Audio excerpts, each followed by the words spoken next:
Hey, let me just get this on. Can you hear me? Is that any better? Do I need to do anything back here? Nope. Okay. No, we're all good there. Okay, good. So this is the first time since I've been out that I have addressed non-Scientologists, people who've never had anything to do with it, on this subject. So this should be kind of interesting. I'm very interested in what kind of questions you guys will have. So here's how this is gonna go out here. I'll just say a little bit about Scientology and my experience with it, my life in it, how and why it is a cult, because that is what it is. And then we'll, and after I've talked about that, then we'll go into questions and answers, okay? Okay, cool. So right now, they are taking, Church of Scientology is taking a severe beating in the media. Yeah. I was going to say, that is a well-deserved beating.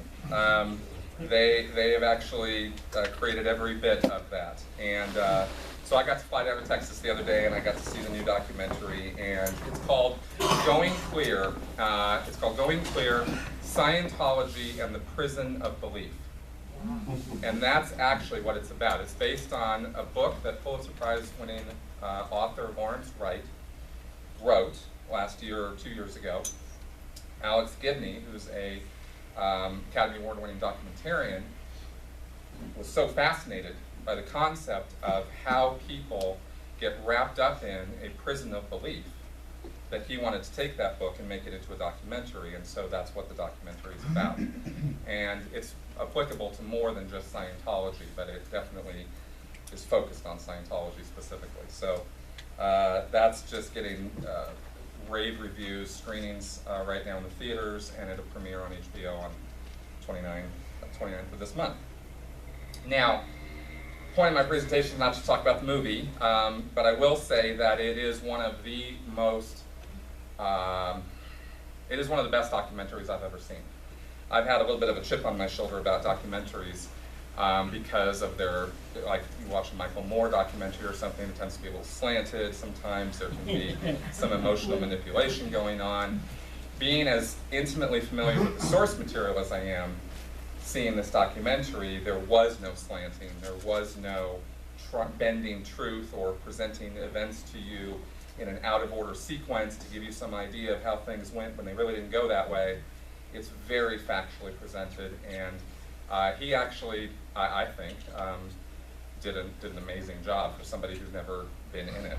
So in 2 hours, he did actually what I considered impossible, which, and I got a chance to tell him this after the screening. He encapsulated the entire Scientology experience in 2 hours, and that is really hard to do. So kudos to him. Okay, so let's get into a little bit about this subject. Dianetics and Scientology were invented by a man named L. Ron Hubbard. Dianetics is supposed to be a science of the mind. It uses scientific terms, scientific trappings, and it's all the modern science of mental health. That's Dianetics. That came out, and then 2 years later, out came, 3 years later, comes Scientology as what Hubbard called an applied religious philosophy, which deals with man as a spiritual being and his relationship as a spiritual being to himself, to other spiritual beings, and to the universe. And that's why it's a religion. Through Scientology methods, one is supposed to be able to remove past emotional and spiritual trauma, and is supposed to free a person so his latent spiritual powers are fully restored. Okay? In case you're wondering, like, why do people get into this? Well, that's the carrot, and it's a pretty powerful one. In Scientology, each person is considered to be a being of near godlike power, and Hubbard says that it is only by following his closely taped path that one can achieve this total spiritual freedom. So, this is what people who are in Scientology for any length of time are trying to achieve. And when you believe that you're on a quest for total spiritual freedom and ability, you'd be willing to sacrifice nearly anything to attain that. When I was very young, my parents became church members and even worked for a Scientology group in Pasadena, California, which is where I grew up. I had my own on-again, off-again relationship with it, But I pretty much didn't really understand what it was, and my parents, thankfully, didn't really try to force it down my throat. I have really cool parents, and by the way, they're out now. That's how cool they are. Yeah, they actually got out before me, so that was good. But I didn't really understand what it was until I was about 15 years old, when my dad said, look, why don't you just go try it out for yourself? Just go check it out, see what it's all about, see if it's for you. So I went down, and at that time, we were living in Santa Barbara, California. So I went down and I did their personality test. Anybody heard about this? Nope. It's 200 questions. It's an introductory service. It's free. And the whole point of it is to get you in, get you to answer all these questions, which are pretty odd questions. It's yes, no, maybe kind of questions. And they give you a graph. And if I thought about it, I would have printed a slide. But it's basically, it's supposed to be a graph that is sort of a scientific analysis of your personality. How happy or sad you are, how communicative or introverted you are, how responsible or irresponsible you are. Each of these are traits that are graphed on this personality test. Then somebody sits down with you, an evaluator, and they go over your graph with you. And this is where the fortune telling starts. This is where they start hitting to see what is ruining your life. And they're trying to find the thing that is most real to you, that is something you want to change about your life, and then they offer you the solution. And of course, Scientology offers a solution to everything. So no matter what it is, boss, your wife, your kids, your car, your job, whatever, they have a solution for it. And in my case, I was a shy, introverted 15-year-old who really, really, really couldn't talk to girls. And to have this woman sit down there across from me, I thought it was miraculous that I could answer all these questions and she could sit down with this graph and know me so well and know that I'm shy and introverted and that I can't talk to girls. It only occurred to me later that all 15-year-old boys can't really talk to girls, right? So, but what really got me out of my chair was, just knocked me over, was when she said, well, we have a course that will handle that. We have a class you can take, a communications class. What? You have something that I can do that will actually change this condition? Oh yeah. Sign me up right now, right? That was literally how it went. So I took my first courses, and they had to do with communication, and then I did another course on study, and then I did another course on a sort of a basics of Scientology course. And they actually did help me. I'm not going to lie and say they didn't. They actually did. And of course, the introductory services of Scientology are designed to be that way. They're very common sense principles, like with communication, look people in the eye, listen to what they say. Make sure you're heard, right? Make sure you communicate in such a way that you can be heard. Like pretty common sense principles, but these are drilled in. You actually practice this until you're kind of decent at it. And so there was some good result from it. And I was in high school at the time, and suddenly I could talk to girls and even ask them out. Not that they went out with me, but still I could ask. So I continued taking some classes, and I finished up high school. And after high school is when they really came in and wanted to recruit me to be a staff member at that church. And that's how they do it. They find members who are doing good, and then they kind of pounce on them and convince them that for the greater good, they should join staff and be volunteer staff at the churches. And that's how they get them. And I was a pretty impressionable lad, and let's see if this, what is this? Yeah, there we go. I got love bombed, right? A person who looked very much like that said exactly that, and I said, yes, I definitely want to be on staff. And that's pretty much how I joined. So, when you're 17, a beautiful blonde woman's telling you how awesome you are, what a great staff member you'd be, you want to sign up.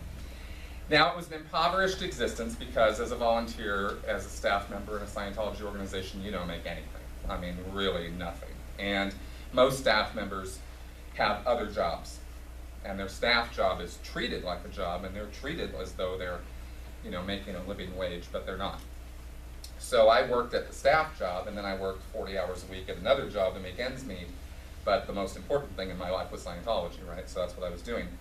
Santa Barbara was a small, struggling organization, and I'll just note this now. This is kind of an interesting point. They don't really call their churches churches.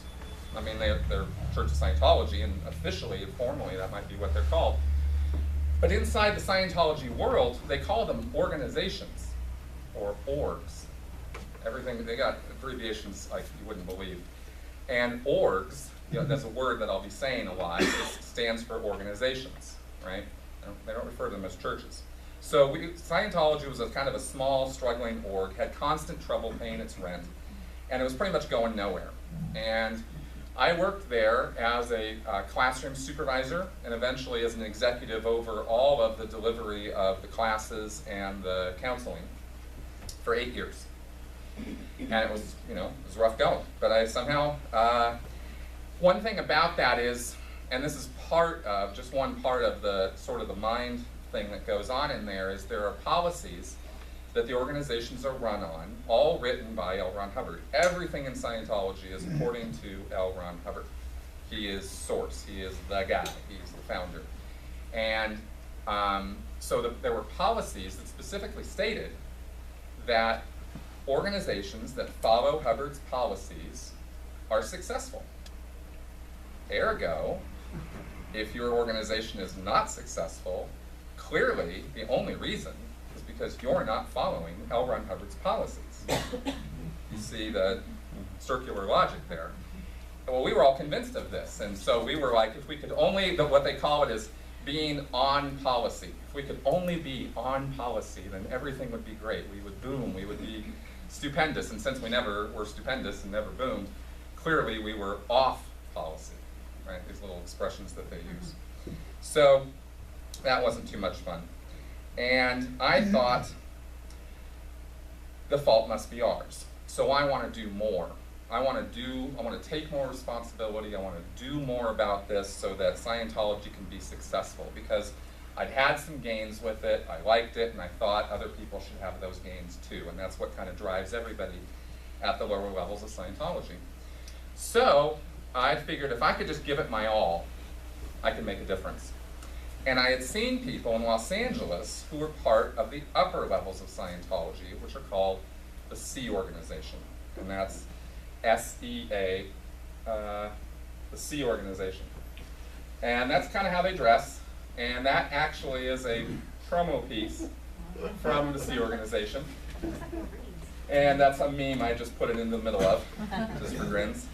So they're the true clergy, and they form the core group of Scientology's elite. Okay? There are probably about, to give you an idea, right now, about 4,500 C organization members planet-wide. That's about how big it is. Okay? And this idea, by the way, that there are like millions of Scientologists, I'm a little segueing off a little bit here, but it's not true, and never has been true. Right now, the actual number of Scientologists planet-wide is probably, if I really give it to them, about 50,000. Maybe. Okay, they just flat out lie about it. And I've seen the lists, I've held them in my hands, like I know what I'm talking about with this. So, all right, so anyway, getting back here. So I thought these guys in the C organization, they give it their all. They work 24/7, and they get taken care of. They don't have to worry about room or board or medical or any of those things. So I decided it was time for me to move up. That's what they call it. You know, you're promoting, you're moving up, right? What I didn't know is how abusive the Sea Org environment was, and how I was about to throw away any idea of self-determined action or personal freedom. I did not realize that going in. I arrived at the Sea Org in Los Angeles in the summer of 1995. I went immediately into church management, overseeing all the training and counseling delivery in the Western United States. Everything. I was 25. I had no training for such a large-scale executive job, but I quickly found out that no one else in management did either. We were all, there's an expression in Scientology, and then we were all sort of following this expression, which is make it go right. Right? You got a problem, you got something you don't know what to do, make it go right. And when you have that idea, but it can get taken to extremes. So I did that in management for 8 years until I just burned out, right, as a manager. That wasn't lasted until 2003. Now, I could talk to you for hours about all the crazy stuff that went on when I was in management of Scientology, but I'm just going to tell you it was crazy. There was a lot of yelling, there was a lot of screaming, there was a whole lot of late nights. And in the Sea Org, I don't know if I've made this clear or not, but when you're in the Sea Organization, it's a paramilitary group. You have uniforms, you refer to each other as sir, or have ranks and ratings. You eat in a mess, you birth in birthings with other Sea Org members. If you get married, you get your own room. But until you get married, you're in with other people. And it is a 24/7 operation. At best, according to the policies of the Sea Organization, you could have a day off once every 2 weeks. Best case scenario. And I don't know anybody who routinely had a day off every 2 weeks. The last 4 years that I worked for the Sea Organization, I had this many days off in that many years. So it's very intensive. Your whole life is dedicated to this thing, and it's very focused on it. So, I'd actually lasted for 8 years. I'd actually lasted longer than most others in the management world, but enough had been enough. So after bouncing around for a year on different posts, because I didn't leave the Sea Organization at that point, I just stopped working in management. So I was bouncing around doing this and that and the other thing, and then finally, basically, I ended up in trouble, and I ended up on what's called the Rehabilitation Project Force, or the RPF. And this was really just a result of the burnout. I mean, I crashed and I stayed crashed. And I was pretty much at rock bottom as a person, and I felt like I had nothing left to live for. So the RPF, the Rehabilitation Project Force, was presented as a place to go where you could get rehabilitated as a Sea Organization member. And basically what it consists of is 5 hours a day of study, where you study L. Ron Hubbard's works, or you do counseling with another Sea Org member. You're twinned up with somebody. So you do that for 5 hours a day, and the rest of the day you're running around doing hard physical labor. And by hard physical labor, I do mean hard physical labor. I mean, you're running everywhere, you can't walk. And we did furniture work in the mill. I rappelled down the side of buildings, painting them, and we dug ditches and put in, sprinkler systems, like all kinds of just hard, grueling physical work, and a lot of cleaning. Man, we did a lot of cleaning. And by cleaning, I'm talking about climbing up in ducts and scraping out bilges and things like that, of that nature, not taking a little dust rag and, I'm not talking about that kind of cleaning. We did windows. Okay, so basically the only comparison that can be made to the RPF is prison. If you've looked into Scientology at all, you may have heard horror stories about the RPF program, and I have to tell you that most of them are true. It was the hardest thing I've ever done in my life. We had to run everywhere. The other thing is we're completely sequestered off from everyone else. You can't speak to anyone outside the RPF unless you're spoken to. And there were no such things as days off, not even once every 2 weeks. There is no time off when you're on the RPF. There's no vacations, there's no holidays. Christmas is just another day. There's nothing special about being on the RPF. And there was no, I was married at this point, and there was no seeing my wife, like at all, ever. So it's a pretty gruesome kind of existence. It took me about 3 years, 3 months to get through that program. I did graduate it. I did do all the requirements. I met everything I was supposed to do, and I got through. And I knew that I would leave the Sea Org before I ever did it again. And there are some Sea Org members who have done it 2, 3, or even more times. It's sort of the ultimate punishment within the Sea Organization. If you screw up badly, that's where you go. And then if you get off, and you're back in the fold, and you're doing your work, and you screw up mega badly again, it's back to the RPF with you, because clearly you didn't get it the first time. And I've known people who were on that program for an ungodly amount of time. There were 2 people who, when I went in there, who were on it for 9 years, which I thought, even as a Sea Organization member, I thought they were insane. I just thought there's no way. But they did finally finish it. Where was the RPF at? That was in Los Angeles. Yeah. So a few months after graduating, I was working on recruiting new Sea Org members. because that's something that Sea Org has to do. It has to get new members. They do lose people. So being successful at it, this led me to work on getting staff for the new big buildings they had cropping up. They called these ideal organizations, and it was a massive fundraising and building program, which at the time was running full steam ahead. And what the idea was with this is the Scientology churches that they had, like the one in Santa Barbara, the one here in Denver, the one in Minnesota, Las Vegas, Portland, Seattle, Padova, Rome, the one in Copenhagen, all of these churches all around the world are pretty empty places.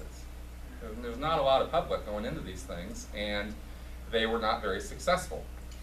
So the head of the church, whose name is David Miscavige, he's called chairman of the board of the Religious Technology Center, COB, we'll call them COB.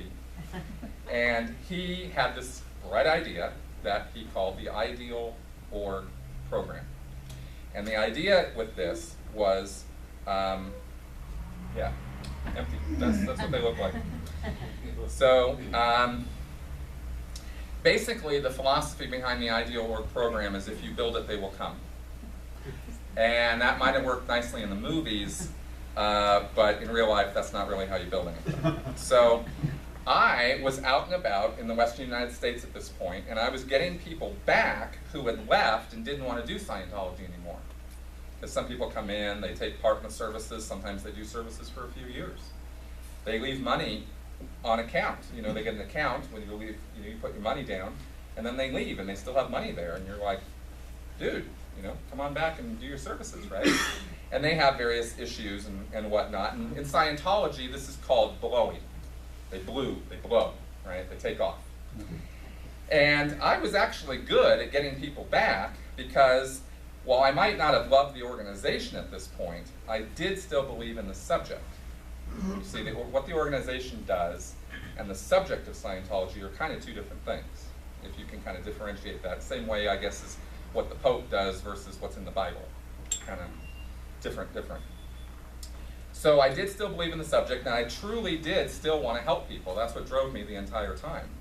So it was while I was out and about that I got to be seeing something that a lot of Scientologists don't get to see up close. I saw a lot of these ideal orgs while I was traveling around. And I saw them before, during, and after their openings. And what they would do is, you have an empty organization, they fundraise the members who are in the area, sometimes for years, to get millions of dollars to buy a great big new building.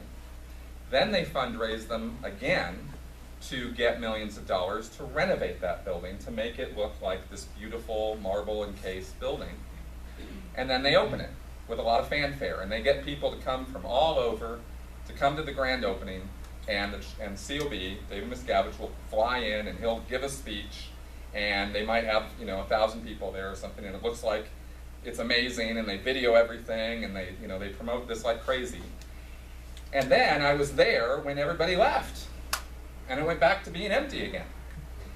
And this whole idea that this was going to create great big organizations, and we were going to have a really successful Scientology world now, I saw through that again and again and again.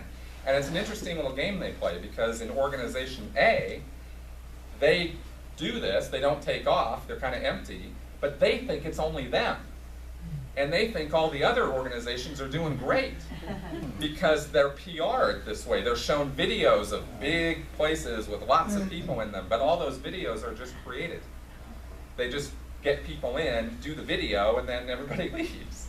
So there's this sort of, individuation. There's this, all the various individual orgs have the wrong idea that they're the only ones that aren't making it, and everybody else is so successful. What's the matter with us, right? And that's how they kind of keep this thing going. Well, I saw through that because I was traveling around to all these places, and not a lot of people do that. And I also saw, in making personal contact with people who had blown from Scientology, I was hearing firsthand what these people had been running into, and some of what they had been running into was pretty awful stuff. Repeated failures of the orgs to deliver what they promised, misrun and messed up counseling, the financial rip-offs, and I do mean rip-offs, people taking their credit cards and running them without their permission and things like that. The abuses of their confidential information. The counseling that's done in Dynamics and Scientology is supposed to be strictly confidential, and that's not always kept in. And so there were abuses of that, as well as stories being told by the media and on the internet. And after seeing more and more cases of people being blown off because of what we were doing to them, what Scientology was doing, it became abundantly clear that what I was being told this was all about is not really what it was all about. It just became clearer and clearer to me. In Scientology, they train you not to tell lies, but to tell what they call acceptable truths. Okay? Tell someone about only the good parts and leave out the bad. You're not lying, right? Don't talk about the bad news and only pump up the parts you want people to hear. Like, for example, sure, Sea Org members are entitled to 3 weeks of vacation every year. You can tell a new recruit that. What you don't tell them is that in 17 years of being in the Sea organization, I never once saw anyone take 3 weeks off, ever. Every Scientology staff member and Sea Org member is entitled to 12.5 hours of study, and they're supposed to get free services. That's the big exchange they get for being a staff member, is they get to do all their Scientology for free. But if you survey staff in all of these different organizations all over, none of them ever go to study. They don't do that study. So sure, you'll get 12.5 hours of study, but you kind of have to fit it into your schedule and make it happen. So, at every event that I was going to, they have about 6 or 7 events every year, big gatherings of Scientologists in every area. And David Miscavige will come out and they video these things, and he gives these great big talks and presentations and shows all these wonderful graphs. And he was showing statistics that I knew were false, because I'd seen with my own 2 eyes these organizations. And the full course rooms that were empty, talking about hordes of people coming into these new orgs when I knew they were ghost towns. And it dawned on me that there were more lies than there was truth. That my own life had somehow become a string of acceptable truths. So I decided to get out. And at the time, I was on a Sea Org project in the Minnesota Ideal Org. I helped open the place up, and we were supposed to get the staff to fill it up with new Scientologists. And that was going nowhere. And I mean, there were only about 130 Scientologists in all of Minnesota and the surrounding states. Yet, despite it all, I still believed in L. Ron Hubbard and his tech, even if I thought the organization was off. So I went back to Los Angeles, and I officially left the Sea Org in December 2012. I did not just blow. And it was shortly after this that the true face of Scientology was revealed to me. About a month after I left the Sea Org once and for all, with my feet pretty much on the ground, I went back to Minnesota. No longer a Sea Org member, but I was still a Scientologist. And when the Sea Org found out that I went back to Minnesota, which was the last place where I had been on a project for the Sea organization, they went absolutely crazy. Because they have this thing about Sea Org PR, the public image of the Sea Org. They don't want anybody to detract from the public image of the Sea Org. And if you leave the Sea Org, clearly something's wrong with the Sea Org. So they don't want you around reminding people of that, you see? So I had left. So I was a walking example of a bad Sea Org member, right? They do look down on them. In fact, when someone leaves the Sea Org, until they make up for it within the group, they're actually considered the scum of the universe. And Hubbard himself called them degraded beings. That's DBs. It's another Scientology term. Oh, he's a DB. He's a degraded being, right? So I was refused access to the Twin Cities org. I was forbidden to talk to or reach out to any Scientologist in that area. I was told that I was really pissing off some important people. And I never did find out who those important people were. And that it was off the rails that I'd gone back to Minnesota. They really hated this idea that I was tarnishing the Sea Org image. So I spent months trying to sort this out to no avail. I was basically being treated like a bad guy, what they call in Scientology a suppressive person. That's the ultimate form of bad guy in Scientology. It's the equivalent of an antisocial, a psychotic, somebody who's just got it in for everybody else. Like a serial killer would be referred to as a suppressive person. I was in the same league because going back to Minnesota. There were literally written orders coming from management to Minnesota detailing what an awful person I was. Even though, up until I left the Sea organization, I was actually a very consistently producing and well-regarded Sea Org member. But just the fact that I had left was enough to decide, to kill my reputation. I had made a few Facebook friends with Scientologists, and I had reports written on me for that. In Scientology, there's a reporting system that actually rivals the Third Reich. It's amazing. You are encouraged to write reports on other Scientologists if you see them doing things that you think isn't right. So because I made Facebook friends with people, I had reports written on me, just for that. Or because I went out to dinner with a couple Scientologists in the area. Some other Scientologists didn't like that, wrote a report, right? So they wanted to call me out to Los Angeles at my own expense to give me a Scientology internal justice action called a committee of evidence, which is kind of like a criminal court. And I hadn't even seen any of these reports. So I was like, no, I'm not going to Los Angeles, what are you talking about? Why would I do that? And I had to fight to just see the reports that, I was making Facebook friends, of course.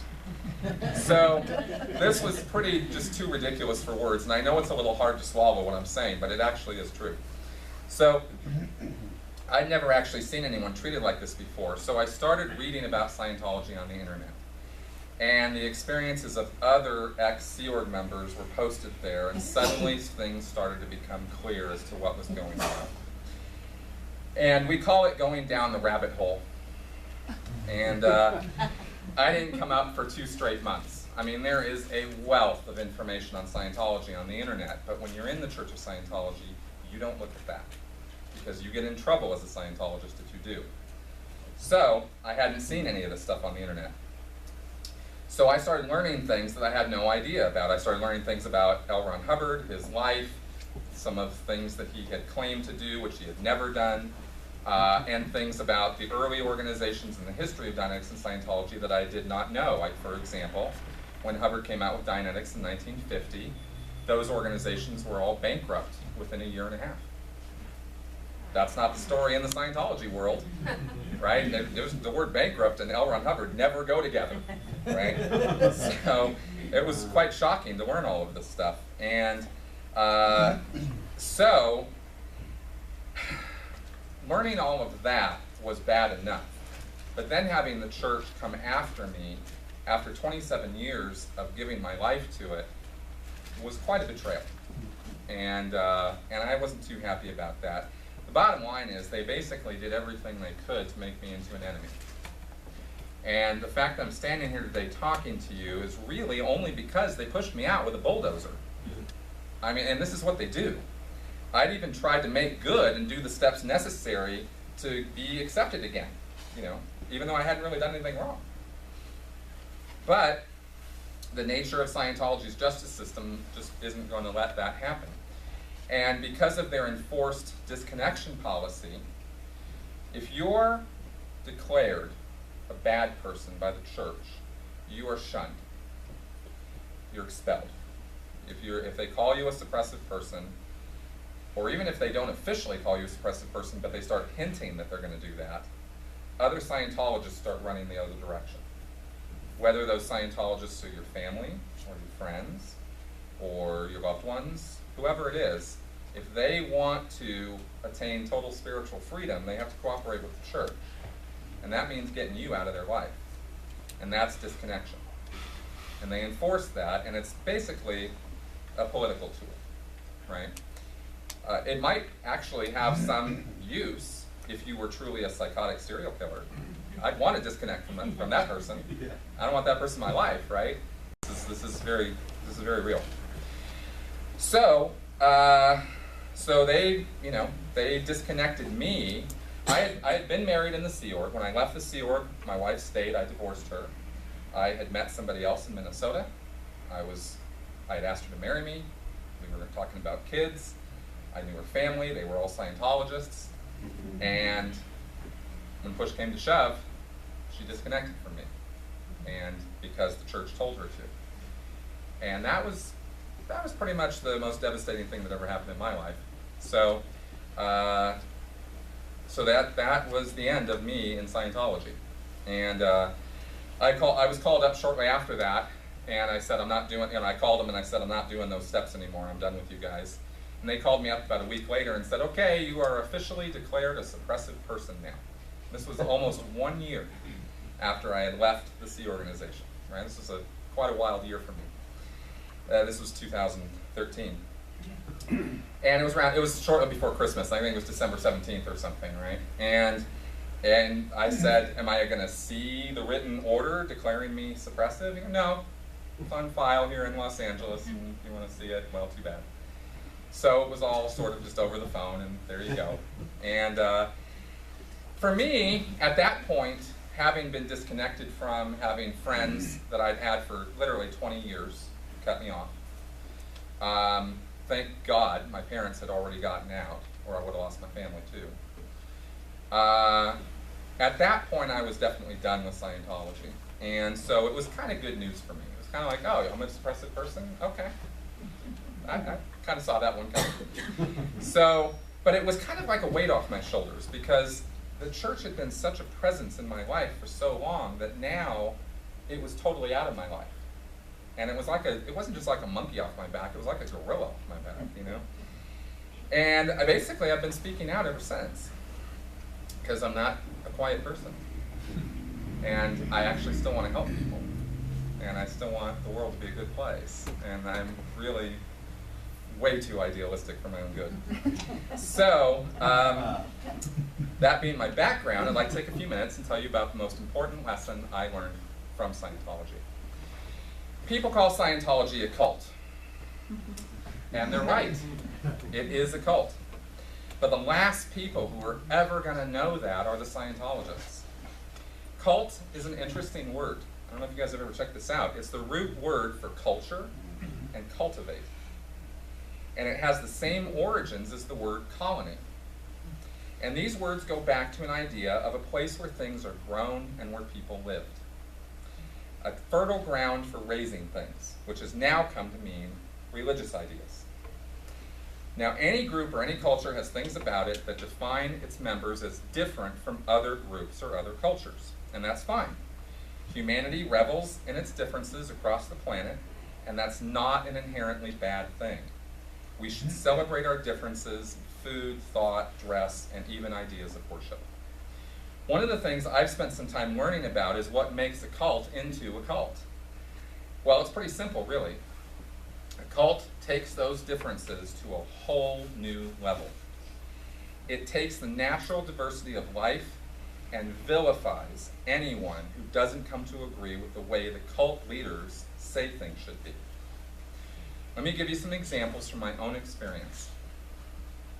Now that I am no longer a Scientologist, I no longer believe that L. Ron Hubbard and David Miscavige are somehow blessed with divine infallibility and are smarter than everyone else. I no longer believe that if the leaders of the nations of Earth would just listen to Scientology, then the Scientologists would set everything straight with the world. I no longer fear the consequences of asking too many questions about what's going on with Scientology, like, say, how many members there are, or how much money it has in its offshore bank accounts. And by the way, questions like that will get you kicked out of the church. I will no longer have to undergo hard labor or rigorous ethics programs if I get into trouble or ask too many uncomfortable questions about things I see that don't make any damn sense. I no longer have to listen to anyone telling me how I should think or act or speak or how to raise my kids or whether I can even get married and have kids. I no longer fear the internet or have to be careful to screen out anti-Scientology data before it can threaten me or damage my immortal soul for all of eternity. I no longer believe that I am in a unique position to save all the other inferior human beings on this planet because of the special knowledge and status I have as a Scientologist. I no longer feel that the end justifies the means, nor that anything I do for Scientology is right just because it's for Scientology. I no longer feel guilty or shameful for not giving all of my time and money to Scientology. I no longer feel like Scientology is more important than my family, my friends, or pretty much anything else in my life, nor do I have to worry about having non-Scientologist friends or relationships. I no longer support the idea that Scientology needs lots and lots and lots of money to get things done, and that it will never really have enough money to secure enough to accomplish its goals. I no longer believe that it comes down to us Scientologists versus the rest of the delusional humanoids on this planet. Nor do I have to wonder why everyone can't see how great Scientology obviously is. And finally, I no longer live in fear of leaving the Church of Scientology because of what they might do to me, my family, my job, or my life. It feels really good to not have those things on my back anymore. All of those things are what make Scientology a cult. Now here's the trick to Scientology, or any other cult for that matter. Once you have someone in, and you can convince them that they are in a special and unique place, where they are superior and different from everyone else, then you've basically got them forever. Because then they will convince themselves that anything wrong with the group, or what's going on, is just a temporary phase in its evolution. Everything's going to work out great in the end. And if the person has any desire to help or make things better, which most people do, then it's pretty easy to push that help button and make them feel like it's their duty to work for the group. Sacrifice for the greater good is noble, right? Having come out of that situation, I had some time to reflect on what got me in and kept me in for all those years, and it really did come down to the us versus them black and white thinking. Out of all the characteristics of a cult, this is the most damaging and dangerous. I mean, let's put this in perspective for a minute. If you're a Boy Scout, there's nothing really wrong with thinking that the head of the Boy Scouts is a great leader. There's nothing really wrong with donating all your disposable income to the Boy Scouts or singing their praises every chance you get. But as soon as you get the idea that being a Boy Scout sets you apart from everyone else who's not a Boy Scout, and that you're somehow superior to everyone else because of that, now we have a problem. If you're convinced that you're on the side of good, and that you and your group can do no wrong, anything can be justified. Any action or punishment or penalty is totally within the bounds of reason. Intelligence has nothing to do with it. The primal urge to want to survive and to help others can be twisted into some pretty sick things. As they say, the road to hell is paved with good intentions. Coming out of that situation, my head was wrapped around a pole, and it took me months to figure that out. The thing that got me out of this way of thinking and really turned it around for good was learning critical thinking skills. And just so you know, until I got out, I didn't have a clue what critical thinking was. Obviously. Like, I had just never even heard of it as a subject. You know, I mean, I like to think of myself as a smart person and well-educated, but not when it comes to critical thinking. And I'll just segue here for just a second. The word critical in Scientology is actually a bad word. When you're critical in Scientology, it means that you've done something wrong. When you're critical, it means you're being carping, you're criticizing unjustly or unnecessarily, and they come down on you for that. Being critical in Scientology is a bad word. Yet, being critical in the real world is absolutely necessary to survival. I thought that was fascinating when I first hit on that. So, the most important thing I learned from all of this is to not be afraid of knowledge. Cults preach that knowledge is dangerous, and that you should purposefully keep your head in the sand. This is one of the most basic lessons in the first book of the Bible with the apple and the forbidden knowledge, and it's dead wrong. By exposing myself to as much knowledge and learning as I can, I've come to appreciate all sides of arguments, and I'm much more able to see the nuances and shades of gray in almost any issue. The world is not the black and white place that so many of us make it out to be. Like many religions and philosophies, even in Scientology, there are things that make sense. There are parts and pieces of it that anyone can use to help himself and help others. But in Scientology, these things are buried deeply within a culture that's developed into an exclusive club that their ultimate cost is just too high. There's nothing in Scientology that can't be gotten elsewhere. Scientology needs to go away forever. The most important lesson of all is that it doesn't have to be us versus them.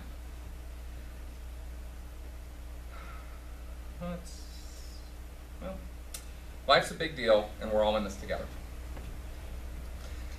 We can be individuals and still cooperate and coordinate and make things get better for everyone.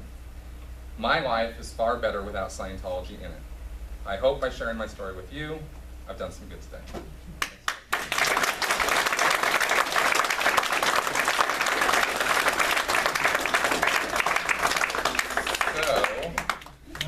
Yes.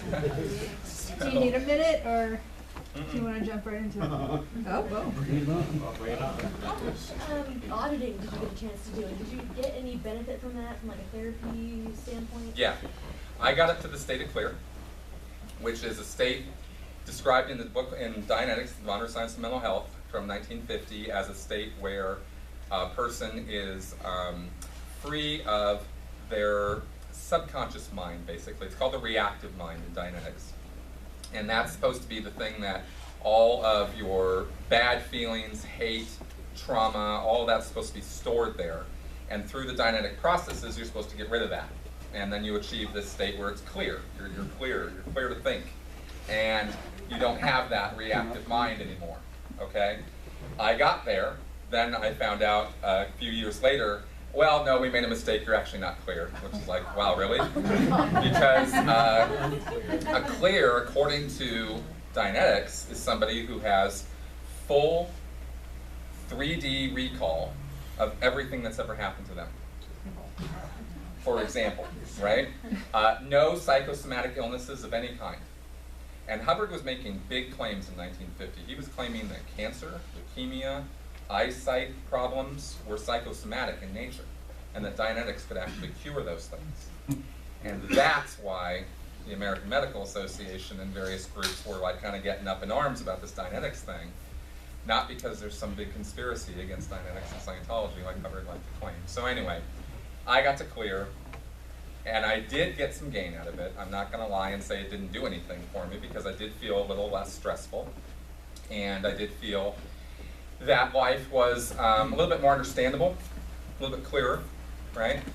But the problem with auditing, the problem with counseling, they call it auditing in Scientology, audit from listen, audit, audio, is that it's temporary. You get this euphoric high from a counseling session. You feel really great. Then you go back out into life, and all those same problems that you had when you went in, well, they're still all there, and you know, just because you've talked about them doesn't make them go away. But the principle in Dianetics and Scientology is that if you look at something, you can make it go away.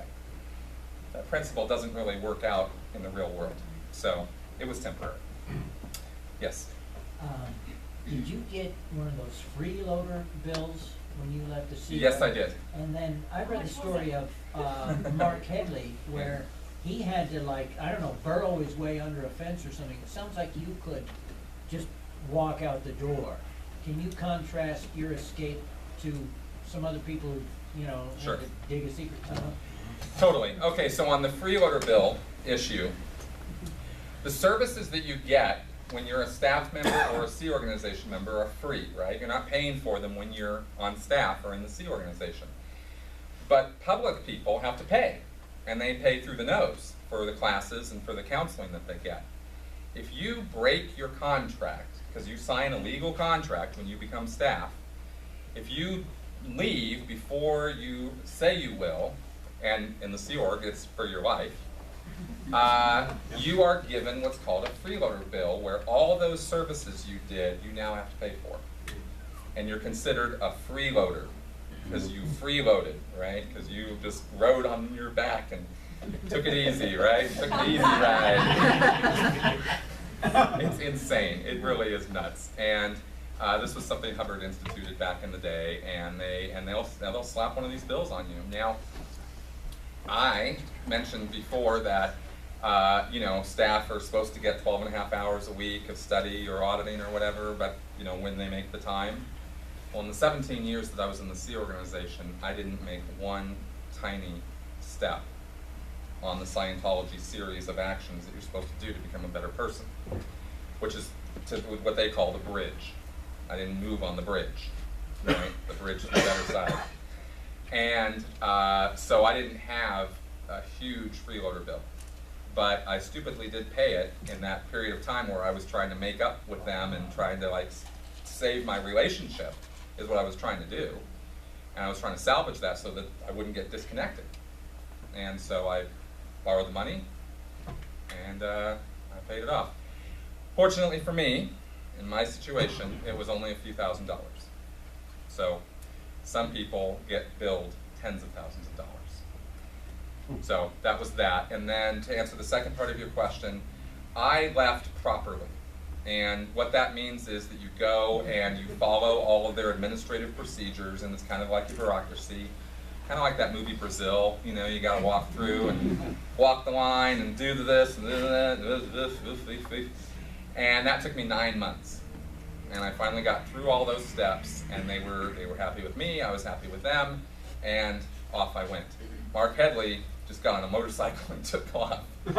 And they chased him, right? So that was a little bit of a different situation. And also, Mark Headley left the international base.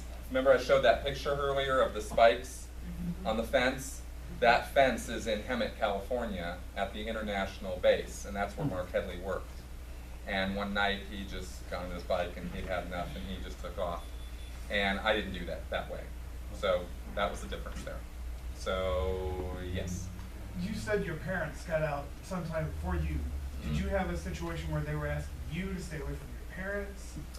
Or how did they... I was discouraged from talking to my mom because they didn't know what the situation was with my mom. Some people, here's how it goes. If you're a Scientologist and you just kind of quietly fade away, stop calling, stop returning calls, don't go to classes anymore, just kind of slowly disappear, still talk to your friends, still kind of mingle every now and again, that's not alarming. Nobody really cares about that. That's not a big deal. It's when you take off and start blogging that they have a real problem. My parents did the slow fade. I'm the one who did the blogging thing. So their slow fade took years, and so I was discouraged from talking to them because, we're not quite sure where they stand, but I was never, the disconnection thing never came up with that. How do you approach someone and say, listen, we'd really rather you not talk to your mom? Yeah, no, they pretty much that's how it goes. Yeah, it was pretty much, well, your mom, we don't really know if she's with it or not. And you're either with us or against us. I mean, when I talk about this us versus them thing, I'm not kidding. They take that very seriously. And in fact, I think the quote from L. Ron Hubbard is, oh God, there's no such thing as being half in and half out of Scientology. You're either with us or against us. He says it pretty clearly, right? There's no such thing as being half in and half out of Scientology, right? So, yes? I have a question that follows up on his question. Yeah. Is there any part of Scientology that you think is still part of you? I think that there's going to be parts of Scientology that are still part of me until the day I die. When I first got out of Scientology and I was first decompressing, in other words, going down the rabbit hole and finding out about it and stuff like that, I thought, oh my God, this stuff is horrible, and I had to sort of purposefully reevaluate everything I'd been taught and sort of look at from the point of view of, is this something I think because L. Ron Hubbard told me to think this way, or is this something I really think? And I took a concentrated amount of time to really try to evaluate, Was auditing something that worked for me? Was Scientology something that worked for me? What do I think of psychiatrists? Because Scientology hates psychiatry. And I had to kind of look at that and go, well, do I hate psychiatry because L. Ron Hubbard said to, or do I really have a problem with psychiatry? Denver, and I'm kind of like, huh. This is like, you know, because they're pretty down on drugs, right? And I had to sort of like start thinking for myself and look at all of this. But what I came to realize is that at first I had this idea that, oh, you know, a few weeks, a couple months, all this will be behind me. And then about 6 months later, the emotional, I don't know what other word to use, I don't want to be like Mr. Victim or anything, but the emotional damage of what had happened there started coming to the surface. And I had to start dealing with the fact that I had a loss. I had lost my fiancée. I had lost friends and that I had known for 20 years. And my first impulsive reaction to that was, oh, you know, fuck him, whatever, you know. And it took 6 months before it started creeping into me that, hey, wait a minute, my whole life has just been completely messed with. And I started like having to start feel that. And there's a part of being a staff member as a Scientologist, especially as a Sea Org member, where you're not supposed to feel. You push all that aside. You push it down, you suppress it. So after all these months, it started coming to the surface, and I started getting the idea that I'm supposed to experience these emotions, not just suppress them. And I'm still learning how to do that, how to process that. So that's why I say now I'm not on some like imaginary idea that it's all going to go away in a few months. It's going to be the rest of my life. But you know what? Congratulations on getting out. Yeah. Not many people get out. Yes. Is there a particular demographic or age group that they focus on for proselytizing? Generally, young, successful people from about 25 to 35, 40. That's exactly what I thought. Yeah. However, I will comment on the fact that at this time, in about the last 10 years or so, they're only marketing to their internal public, to Scientologists. The Super Bowl commercials that you guys might have seen, or any sort of thing that Scientology puts out for mass consumption is not really for mass consumption. It's all a sham. They're really just showing that to their members to keep the members encouraged and keep them giving money. They don't really care if they get new people anymore. It's a very, very strange thing, and it's completely backwards from how you think it would be. But that is the demographic. So, yes? What's the whole Tom Cruise entertainment industry angle? Is it just recruitment, or? Yeah, L. Ron Hubbard, all the way back to 1955, conceived of the idea that celebrities would be a good way to get more people involved, because celebrities carry weight. And I've seen that. When Tom Cruise went on a talk show one morning in 2006 or 7 or something, he showed one of L. Ron Hubbard's books like this. He said, Fundamentals of Thought, you guys should get this book. That day, the spike in book sales of that book in B. Dalton's and Walden's and Barnes & Noble was visible. Like, 10,000 copies or something got sold that one day, right? And calls to churches increased because of one thing Tom Cruise did. So celebrity carries weight. Hubbard knew that, and so he designed and actually built into the organizational structure of Scientology, there's a special kind of church called a Celebrity Center. There's one in Las Vegas. The main one is in Hollywood. There's one in Paris, and there used to be one in New York, and there used to be one in Portland, but they shut that one down. And those celebrity centers specifically exist to cater to celebrities. People in the industry, people who are connected to people in the industry, and they definitely go after those types of people. Are they as empty as the other orgs? Worse. Worse. Yes. If you had any advice to give to somebody who wanted to try to get out, what would you say? Walk away. Literally. Quietly, Just, or the slow? well, I guess it would depend profile? on the person. I mean, are you talking about a staff member or a public person? Public, you can just stop going. I mean, it's not like they're going to come to your door and drag you down to the church. When you're a staff member, just stop showing up Sea organization member, run the hell away. Just, you don't have to do what I did and spend 9 months going through this whole process. If a person has family who are still in, and they want to stay connected to those family or friends, they're going to have to cooperate with the church in leaving. But they should just get through those steps as quickly as possible, and they should go. Yes? So, Chris, I have this image that like leaving that prison, so to speak, was like the great escape. That you just can't decide, I'm done today, I've worked too hard, I'm out of here, and then you can just literally walk out. Can you literally walk out, or do you have to, skulk away and you're It not- depends on where you're at. In the Sea organization, at that level, there are security guards, there are fences, there are containment systems, there are cameras. They will catch you. There is what's called a blow drill. This is a whole thing they do. And let's say, okay, I saw this happen lots of times. There are Sea organization bases. They call them bases, like military bases, right? There's one in Los Angeles, Clearwater, Florida, the United Kingdom, in St. Hill, Copenhagen, Denmark, Sydney, Australia. They have these bases. They have security forces. They actually are not outside security, it's SEAL members. They have cameras and all that kind of stuff. And if somebody takes off, and they have musters every day, morning, noon, and night. They muster up all the crew, and they stand at attention, and they take roll call, and they do this whole thing, right? And if you're not at a muster, they're going to know. If you're not accounted for, they're going to wonder where you are. And the blow drill goes into effect. Oh, he blew.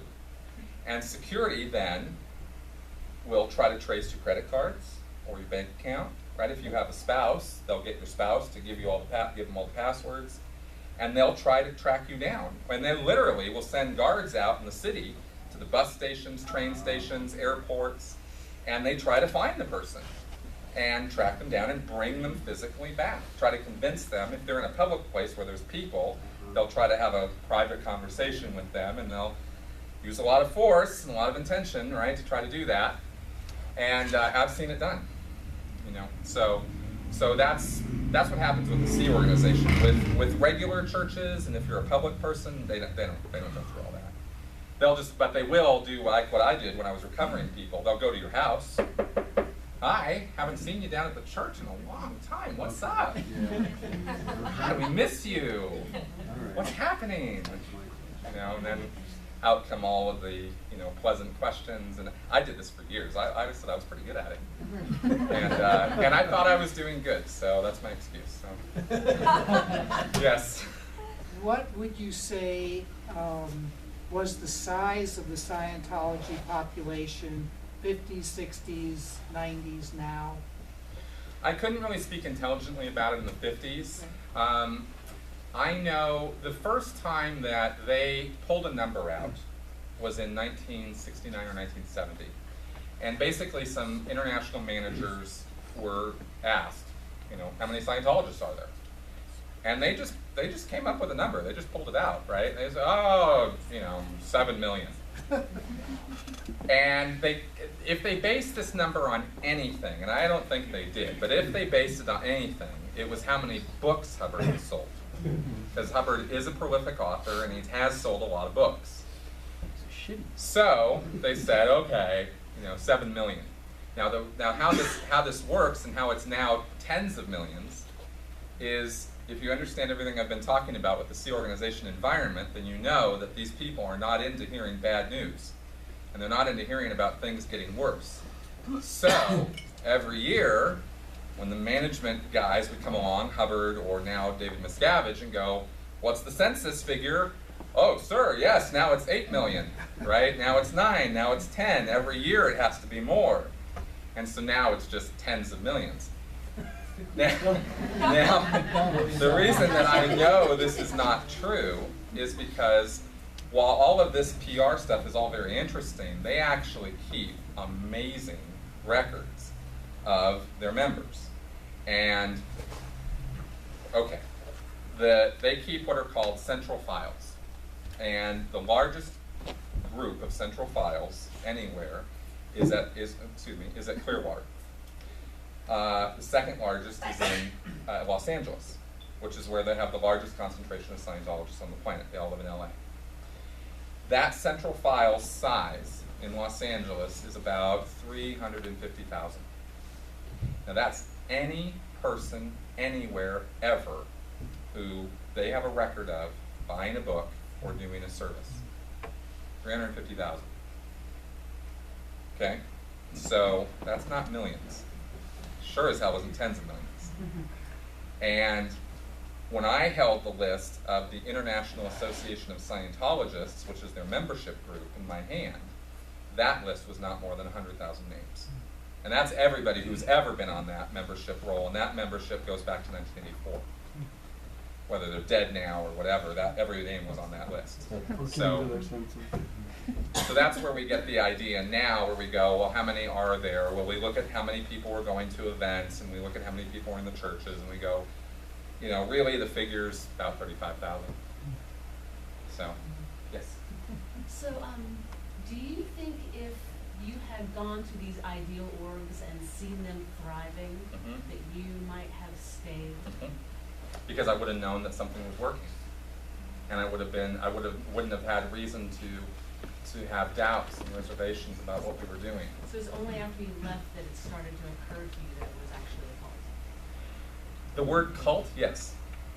And that word never occurred to me when I was in, ever. Except to say this, except to be very, very sort of blasé about it and go, oh yeah, sure, Scientology's a cult. Just like the Catholic Church is a cult, right? I would say that, because people would say, oh, it's a cult. And I go, yeah, well, so is the Catholic Church. Look it up in the dictionary. Right? And, you know, it just, I mean, it sort of negates the argument, but it just gives you a, now I'm the same as a Catholic, and what are you doing, attacking a Catholic, right? That whole thing. So, yes? Presumably, you had different strategies for recruiting from different other faiths? To I'm a just degree. saying, if that was Mitt Yeah. Romney and I had been offered a planet by my current religion, Yeah. how could you possibly compete with that? And, you know, with the Mormons, we couldn't. We couldn't compete with the Mormons. And in fact, I don't know which of us came up with the I'm a blah campaign first. I don't know if it was the I'm a Scientologist campaign came before the I'm a Mormon campaign, or if we stole it from them. But we considered the Mormons pretty cool people, actually. But Hubbard did write an issue for Catholics, and he called it To a Roman Catholic. And he explained how Scientology was in the tradition of the Catholic Church, right? And there's a line that's given out that Scientology is non-denominational. You can be Jewish and you can be a Scientologist. You can be Catholic and you can be a Scientologist. That is only true to a certain point. Once you hit the level where you're going to get into the OT levels, the confidential stuff, the higher level spiritual awareness stuff, and I really should have brought a picture so I could show you the damn chart, but it's the upper level stuff, the confidential scriptures. They are not going to give that stuff to you if they think you're a practicing Christian, Catholic, Jew, whatever. They're going to beat that out of you before. Same thing with being homosexual. You can be homosexual now to a degree, right? Like in other words, like to a certain point. Not bad, so much as to a degree to a certain point, up to the state of clear, I should say. They'll let you get that far. But they'll never, ever show you any of the confidential stuff if you're still a practicing homosexual. Consider some kind of dysfunction? Hubbard called them perverts. Oh, really? Yeah. And it's in a book called Science of Survival. It's the second book that he wrote in 1951. And Hubbard's morality was very Leave It to Beaver. Very, very conservative. And sex is a major issue in Scientology. It is a major issue of control, shaming, and regulation. On steroids. It's to a whole new level in Scientology. Yeah. Can you briefly touch on Church of Scientologists' take on children in the media? What I've heard that the members are discouraged from having their own biological children. Even Tom Cruise and his first wife, Nicole Kidman, they didn't have biological kids; they adopted. Yeah, that wasn't really a religious issue. Scientologists, public Scientologists, nobody really cares if they have kids or not. That's not regulated in any way. Staff members, only to the degree that it gets in the way of doing your job, right? So it's kind of a problem. Yeah, I don't think I'm gonna tell that story right now. C organization members are forbidden from having kids. You cannot be in the C organization and have children. It used to be in the 70s and 80s that children were allowed, and they were not handled well at all. And that's the biggest understatement I've made all night. It was a disaster, because the C organization, by its very nature, considers anything not its job to be completely unimportant and completely second hand, and that included all these little babies and children running around. So the children were foisted off into a cadet org with a nanny who was somebody they could spare, and thrown in, and it was awful. The living conditions were awful. The care they were receiving was awful. It was bad. So that became a PR issue, because these kids started growing up, not educated. People are having issues. This starts getting into the press, and suddenly, okay, that's it. All the kids are gone, and we're not having kids anymore. And this issue came down about 1996, a year after I'd gotten in. No more kids. So if you have kids, there's the door. You get pregnant, right? You get married, you get pregnant, there's the door. Actually, the first effort when you got pregnant was to heavily encourage you to have an abortion. And by heavily, I mean heavily. Screaming, yelling, hitting. I'm talking about, like, it was mandatory. Yeah, it was like, you're having an abortion. And this went on until, again, word started seeping out. And if you look up forced abortions in Scientology, you'll find tons of stories about this, because it absolutely happened. And I'm sorry to say that it happened to me. My wife and I got pregnant in 1998, 99, and we aborted that child. Something I am absolutely, positively not proud of. And that was because of the pressure that was brought to bear on her and me. So I'm not saying that I'm not responsible for it. I did do it, but there was an incredible amount of pressure brought to bear on us to do that. So that was going on. Now they don't even get into it, because the bad PR, which they're all about. So now you get pregnant, there's the door. You're gone. You're out. Does the husband go with her then? Yeah. They don't, because they don't want any PR stories about, wife got pregnant and husband stayed. Yes. Can you say something about the role of women in Scientology? Pretty conservative values, right?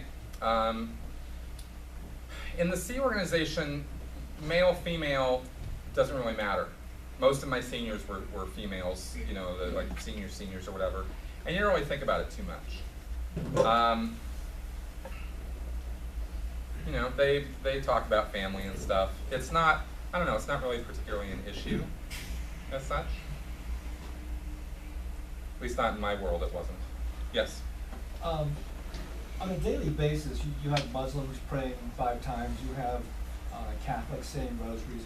What is the daily spiritual sustenance that a Scientologist has to perhaps check off? And secondly, if Scientology is marketing inwardly and not outwardly, just purely from an actuarial basis, what is its life expectancy? Okay, that's a good question. The daily sustenance of a Scientologist is reading L. Ron Hubbard. But his books suck. That they don't worship. There is no worship in Scientology, because there's no God as such, right? So it's reading the old man, right? It's getting something inspirational from him. Being on, what they call being on source. L. Ron Hubbard is source with a capital S. Okay, he is the source of all goodness, of all of Dianetics and Scientology. And really, I'm not kidding. He is source. So when you're on source, then you're aligned with L. Ron Hubbard. You're in the mode, right? And There's an analysis that's been made of Scientology, which I think is a good one, and it was one until very recently I don't know that I could have agreed to, which is Scientology is Hubbard's alter ego. Scientology is a way of getting into L. Ron Hubbard's head and being like L. Ron Hubbard. There's thousands of lectures, there's thousands of pages of books and issues and things that you read and study that you just want to be this guy. And they really consider that this guy is the best guy who ever lived. Because the stories they tell in the Scientology world are way different from anything you're going to find on the internet. He is like a Greek god to them, you know, and he was a genius. He was a genius beyond all geniuses. He knows more about anything than anybody on any subject.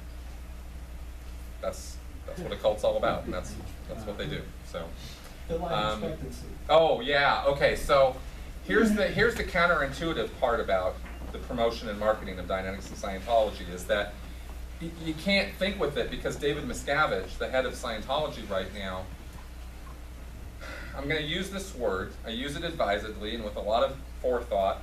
Okay, he's a sociopath. He beats on people. He's not forward-thinking executive. He makes every mistake you think of, he's made.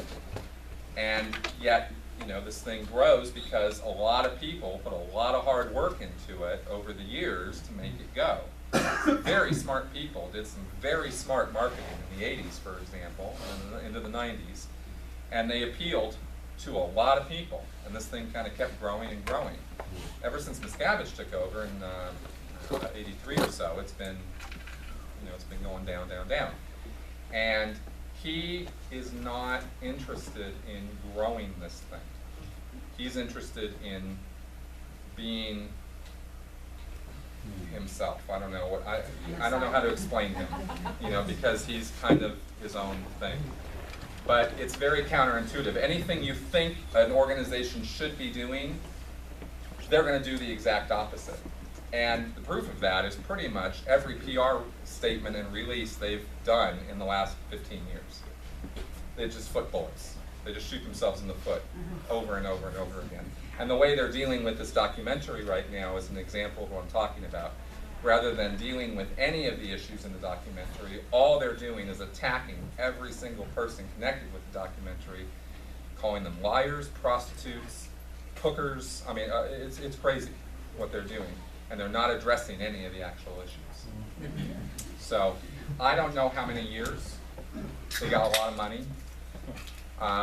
But without membership, you know, I'd say, I don't know which one's going to go first, David Miscavige, due to how much scotch the guy drinks, or the organization. I'm not sure. Yeah. I'm sorry, 1 second. Yes. Can you talk about Scientology and aliens? Yes. Okay. I knew this was gonna come up. All right. Here we go. So, all right. Like I said, I really should have. I thought about this. I really should have brought the chart. Scientology has levels of awareness that you're supposed to be able to achieve through the Dianetics and Scientology counseling. And Hubbard put this all together, and the analogy that he made is a bridge. He called it the bridge to total freedom. And you walk the walk, and you walk the steps, and you make it to this upper, higher state called operating thetan. A thetan is the Scientology word for a spiritual being. Okay?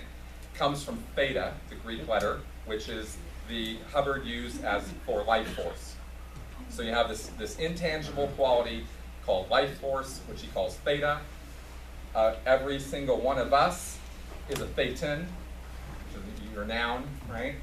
And we are all infinite, immortal beings who have lived a near infinity of time in the past and will live forever. In Scientology, you can't kill a thetan. However, you can bring a thetan down in awareness and ability. And through all the countless centuries and eons that we've lived and all the experiences that we've had, we've been brought down to lesser and lesser awareness to the point now where we all think we're just a body. And we're not even aware of ourselves as spiritual beings anymore because we're so degraded. So Hubbard says his closely taped path is the only road out of this whole thing, this whole mess. So not only is it the road out to, godlike ability, but it's the only thing that's ever come along that is going to save everybody. Okay, so he didn't like have a fear of exaggeration. So the way you get there is not all at once. It took you all this Trelania to get to the state that you're in, right? So it's going to take you a little while to get out of it. And every single person, though, responds the same way. Basically, the same series of steps will get you to this plateau of ability. And those steps, Hubbard makes an analogy to a bridge. And so in Scientology, it's called, I'm going up the bridge, right? I'm going up the bridge to total freedom. And it's a chart, and it's got levels on it. I'm finding it, I promise. Okay, that's totally fine. Clear is about halfway. Okay, the state of clear. All through the 50s and into the 60s, Hubbard had made these promises about this ultimate state of clear. He couldn't deliver on those promises. He kept promising, it's coming, we thought we had it, we didn't have it, but I'm going to keep researching and we're going to get it. And then, somewhere along the line, the guy was just, God damn, he was smart. He said, clear is just a stepping stone to this bigger state. And everyone went, really? Nobody had made it to clear, right? Nobody had this full recall and no psychosomatic illnesses and all this stuff. But they were able to put all that aside when he said, Godhood, right? OT, operating Thetan. And I went, oh, wow. Well, clear is just, And what he did, here's exactly how he did it, is he redefined clear. So it's not what's in book 1, it's not what's in Dianetics anymore. Clear is now a being who no longer has his own reactive mind. Now you write that down, and you stare at it for about an hour, and you come to realize that doesn't mean anything. It's got no meaning. It's 100% subjective. You could say you're clear anytime and meet the definition. I no longer have my own reactive mind. It's genius, right? Because you go, oh, okay, that's what clear is. Great, yeah, I'm clear. Let's get on to this OT stuff, right? Because you got to be clear before you can go OT. So, and it's a totally subjective state, right? Because how do you know if you do or don't have a reactive mind when the whole nature of the reactive mind is to be a subconscious mind? How would you know? There's no test for it, no scientifically validated thing on this. It's all subjective. So, he starts promising in the mid-60s, he starts talking about this thing about OT. And in 1967, he had started releasing levels called OT levels. So it was clear, and he said, we got clear taped, we got it all nailed, it's a being who no longer has his own reactive mind, and people were going, okay, good, now I'm finally clear. And he goes, now we're going to start releasing these OT levels. And he released OT1 and OT2, and then he went off on the ship, and he researched, and he gave this lecture, and it's called Ron's Journal 67 for 1967, RJ 67, famous lecture in Scientology. And he sits on some patio somewhere in the Mediterranean or something, and he talks about how he almost killed himself discovering this level of awareness. Nobody else has ever been able to attain it in all of the history of the galaxy. Galaxy? Right? Again, this guy, exaggeration, right? Because clearly when you're talking about infinite spiritual beings who have lived, eons, they go past this planet, I don't know. right? That is not it, Nope. but All right. that's we're getting there. You're almost there. All right. So it's a chart. There's a billion charts here. Yeah, I know. Yeah, there it is. This Here? is it. This is it right here. That. This is it. Bridge. All these levels, I think it's going to right? be tiny. I can't. Yeah, all these little levels. Clear is Huh? about here. Control plus. Control plus. It's still gonna be blurry. Where the hell is it? I don't see a plus. Oh, there it is. All right. I know it's blurry. I'll walk you through Sorry. it. Clear is about here, okay? And each of these are OT levels, and they go up through 15. Okay? What's been released so far is only up to 8. There's question and controversy as to whether 9 through 15 even exists. Nobody thinks they do. There's question and controversy about whether any of them exist. Yeah, no, I'm talking about whether they actually exist at all. Like if there's any paper anywhere that even has it. At least through OT8, there's something on a piece of paper that you can do that is supposed to be this OT level. So anyway, getting to your question. So with this idea of infinitely, infinite, you've lived for eons and all this, Hubbard said that all the trouble with us goes back to before this lifetime and before this planet, and horrible things that happened to us many, many trillion ago. And a big part of this is dating when things happened to you, finding the specific time that it happened, whether it was tens of millions of years ago, hundreds of millions ago, thousands of years ago, tens of thousands of years ago, hundreds of thousands of years ago, millions of years ago, tens of millions, etc., right? So, this thing that he talks about with OT3 from 1967 is something that's supposed to have happened 76 trillion years ago. Okay?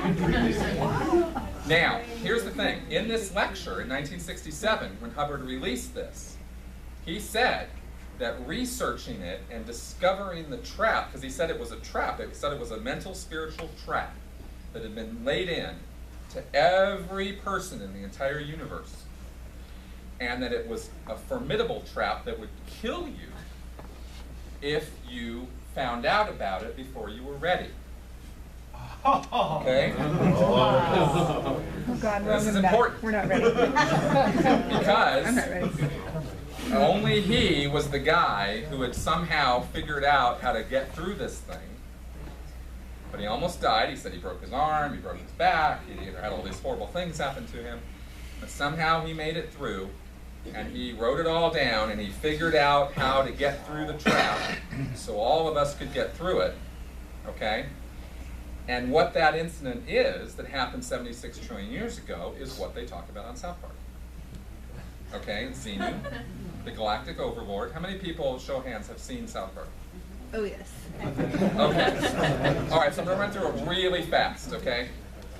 76 trillion years ago, galactic overlord named Xenu ruled the galaxy, decided in his evilness that everybody needed to be done away with, somehow sucked up everybody, called them all in for a tax audit or something, got them all in, froze them as beings, right? Got them stuck in bodies, froze them, put them on planes, sent them to Earth, which Hubbard noted at the time was called Tegeac. These planes, I know, I'm telling you, this is not supposed to make sense, okay? But it's what's in there. Flies all these beings to Earth, throws them in volcanoes, 76 trillion years ago. They all go in volcanoes, they all die. Nuclear bombs go off. Wow. Yeah. The beings, the spiritual beings, are all messed up, right? Are then grabbed somehow, I don't know how you grab a spiritual being, but they did it, and put into a place where they were then hypnotized and implanted with all of the trappings of our modern society, religion, government, you must obey, things like this. However, because this was so screwed up, and everybody got so screwed up on this whole thing, a lot of these beings got so messed up and in such a degraded state that they basically were practically one step above death. And so they are not functioning, right? They, like leeches, glom onto the spiritual beings who still have a couple brain cells to rub together, okay? And again, I'm not trying to explain this so that it all makes sense, because it doesn't make sense. But these things are called these degraded spiritual beings, who are the same kind of spiritual being as you and me. It's just that they're so screwed up. Glom on like leeches. They're called body thetans. And they literally make up your body. And this is the big discovery of OT3, is that this whole thing happened. It's all a trap. It was all done to mess everybody up. Xenu became the victim of his own trap a few years later, and everything just collapsed. And the entire universe has been a wasteland because of this whole thing that happened 76 trillion years ago. And all these beings, us, have been stuck here ever since, living life after life after life in this screwed up condition that we're in. And that's why things are the way they are. OT3 is the first level where you start freeing these body thetans, because they're not quite dead. And they're all, if you can imagine, if you were covered with leeches, it might affect how you act and think, right? Well, all these body thetans all over you that you don't even know are there affect your thinking processes and affect how you look at things. Unconsciously, you don't even know about them, right? And so, the procedure of OT3, what you actually do to get through this level, is supposed to telepathically get these things off of you. And at the same time, kind of rehabilitate them, so you're really doing a lot of good. Because you're raising from the dead, practically, all these dead spiritual beings. Okay? That's OT3. It's been misnamed that all these things are aliens or space cooties. Okay? They're not. They're just spiritual beings. Okay? There's more. Don't go in here. Now, everything I just told you, according to L. Ron Hubbard in 1967, should kill you.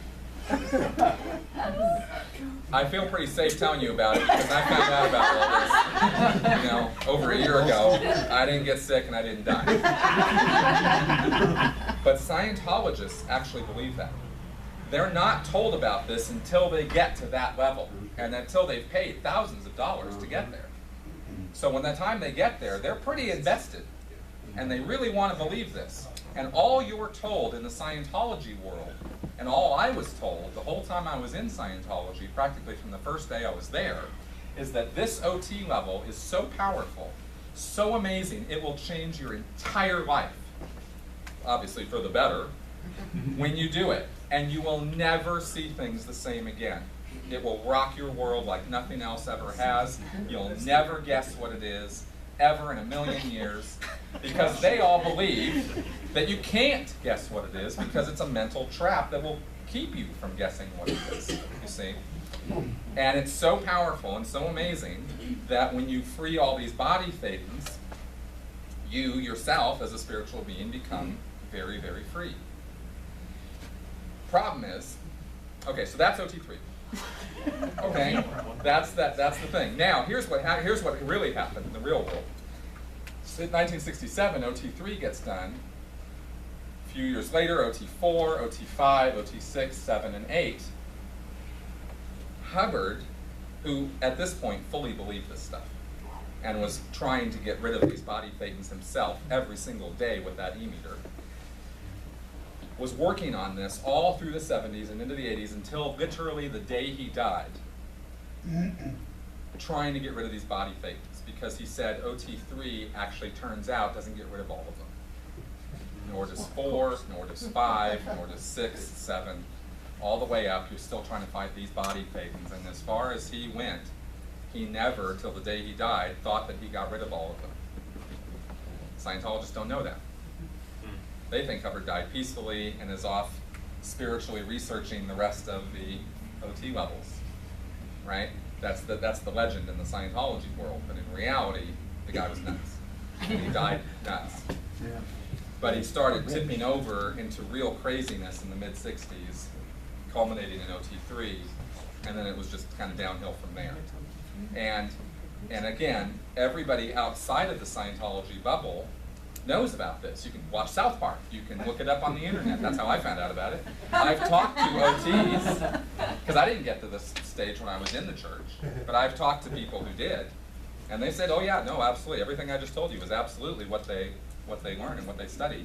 And in fact, everything I just told you is in the documentary, in this Going Clear film. So that's the aliens thing. I'm sorry I had to go so long on that, but it's kind of a long story. And I had to give you some backup on that, but it's not aliens really, but that's what they call it. Yeah, I'm sorry, you what? I've read Inside Scientology. Oh, okay, oh yeah, Janet Reitman's book, yeah. Talk about some of the harassment of ex-members, including legal harassment. Have you been threatened yet? No. I've been trolled, but that's about it. I'm pretty low on their list, comparatively, right? I put out a video. I mean, I've got a YouTube channel. I've been talking about Scientology. I get a few thousand views. I've got, my best video ever has had 40,000 views, which I'm pretty happy about personally. But, I'm not as big as some of the other exes. I'm not in a documentary. They got their hands full dealing with those guys, right? They have legal cases right now in court that are threatening to drag David Miscavige into a courtroom, which he is absolutely, positively not willing to go anywhere near, because he's not willing to be deposed, because he's got skeletons. That guy has some serious skeletons. So they're doing everything they can in their legal division, which is called the Office of Special Affairs, and that's the group in the Church of Scientology that handles all the legal and handles their dirty tricks. And they do come after ex-members who publicly speak out. They don't have the resources anymore to go after all of them, and they do pay some attention to what gets into the public eye a little bit, right? I mean, for example, if they came after me, I would just film every single thing they did, and I'd post it on the internet within minutes, and that would be that, right? But I feel like I'm probably not going to get too harassed. If they consider you a real threat, for example, there's a guy named Marty Rathman, there's another guy named Mike Rinder, who used to be very high up in the church. They literally worked day by day with David Miscavige. When they left the church, when they blew, Miscavige was pissed. And he sent people to harass them. And literally, it's all on the net. I mean, it's shocking. And in fact, it was a scene for myself, the videos, of what was done to Marty Rathman, where they came on his porch, knocked on his door, had little webcams on their head, were harassing him, talking to him very derogatorily, hanging around his house for months, surveilling him everywhere he went. I mean, it was creepy stuff. And I saw that on video. It was undeniable. And I was like, what is this? This isn't any part of any church I want to be part of. And that was one of the things that encouraged me to get the hell out of it. So it is real. I will say one other thing on that. This is a long history. It goes back to the 70s. One of the 60s, really. I mean, Hubbard's policies on this go back. It's in writing within the organization that you are to do this. So the underlying idea that Scientologists were given by Hubbard that encourages this activity is that only a criminal would attack Scientology. Only a criminal. Only literally somebody with criminal acts in their past. So if somebody's attacking Scientology, find out what their criminal actions are and basically blackmail them with it. Get them to stop. That's the lie that this whole thing is all based on, right? Because you don't have to be a criminal to be against Scientology. I'm not a criminal. But anyway, that's where it comes from. Maybe one or two more questions. Okay, cool. Yep. So, rumor has it the Scientology started as a bet. Yeah. Is any truth to that whatsoever? I don't know. Okay. Yeah, I'm just going to tell you straight up, I don't know if that's actually true or not. Never been a mention of Harlan Ellison in Scientology? I've seen Harlan Ellison talk about Scientology, but I don't know that he knows for sure either. Well, he says he was a part of the bet. Oh. Like he was the one who made the bet or something. No, I doubt that. I doubt that's true. But I can't say for sure. I can't stand here and say yay or nay on it. That's too bad. Yes. Sorry. Is there anything we can do to get ourselves declared a suppressive person? Science. me. Yeah. Halfway there. Yeah, they have Sooner Facebook done. police, they monitor. They pretty much only declare people who have actually been Scientologists, otherwise it doesn't really mean a lot. So if you really want to get declared, go be a Scientologist for a couple days, right? And get yourself all steeped in the organization. But you'd have to kind of work at it. I mean, you got to be a Scientologist for a little while before they're really going to seriously consider doing that. So, yes. Think about like science and evidence and like, I mean, all those stories about, I mean, do they suppress like, I mean, you said you never heard of critical thinking, but is it, do the kids go to school and they think like geology and evolution? I mean, what's their, It's amazing. It's amazing the cognitive dissonance that occurs. And I really can't stand here and logically explain it because I know exactly what you're talking about. And it was something that I used to kind of struggle with when I was a Scientologist, was like, science, physics, and especially like atomic physics and nuclear physics and things like that. I kind of started learning some stuff about that, and it was running a little contrary to some of the stuff Hubbard was talking about. Because he fancied himself a very, one of the first atomic physicists, and this sort of thing, right? And you just kind of do enough mental shifts that it kind of makes sense, sort of. And if there's a real question, if it really comes down to Hubbard versus science, you go, Hubbard. Yeah, these guys don't know. They're just degraded beings. They don't know. Hubbard, he knew, right? And you kind of always work that side of the equation. Yes? On that same topic, how much information are you discovering now that you're out of just plain non-factual, not talking about all the religious, the philosophical mumbo jumbo, but like how much lies were you told about like the history of psychiatry and how that A lot. just stuff that you can now look and go, well, it's just not true. Right, a lot. Especially, the thing that hit me the hardest actually was psychiatry because he's so against it. I mean, he really comes down on it over and over and over and over again. And it hit me a few months after I left. Oh, duh, he's just knocking the competition. Like, it's so obvious, right? Because Dianetics, that's what Dianetics originally was. So, like I said, I had to reevaluate everything. And there is a lot of stuff that he would talk about with a little angle or a little curve to it, enough that it would just throw Like you you're still off. discovering some of this stuff.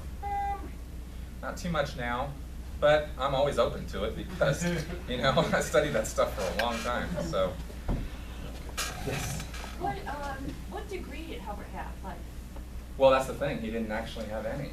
He flunked out of high school, he flunked out of college. That's what was so amazingly shocking about this guy. I couldn't believe it when I found that out.